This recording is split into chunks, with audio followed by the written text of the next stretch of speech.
சேனலில் வந்து என்ன பார்க்குறோன்னா ரெட்மி பவர் பேங்க் வந்து 4iல வந்து 2000 mAh அது வந்து சார்ஜர் வாங்கினீங்கன்னா ஐஃபோனுக்கு போட்டிங்கன்னா 14க்கு போட்டிங்கன்னா ஒரு 5 டைம் போடலாங்க. அது வந்து எவ்வளோ டைம் போடணும்னா 75 போட்டிங்கன்னா 5 டைம் போடலாம். நீங்கள் வந்துட்டு 90 100லாம் போட்டிங்கன்னா வந்து 3 டைம் தான் போட முடியும், அதுபோல் போட முடியாது. சரிங்களா?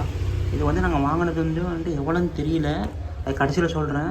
ஆனால் பவர் பேங்க் வந்து நல்லா கையில் பிடிக்கிற மாதிரி க்ரிப்பாக தான் இருக்குது, நல்லா வந்து வெயிட்டாகவும் இருக்குது, நீட்டாகவும் இருக்குது. இதை நான் யூஸ் பண்ணிவிட்டு தான் நான் உங்களுக்கு சொல்கிறேங்க. இந்த வீடியோ வந்து ஃபுல்லாக பாருங்கள் என்ன ஏதுன்ட்டு. ஆனால் நீங்கள் வந்து 10,000 mAhலாம் வாங்காதீங்க. 10,000 mAhலாம் வாங்கினீங்கன்னா வந்துட்டு அவ்வளோக்கா ஒர்த் இல்லை.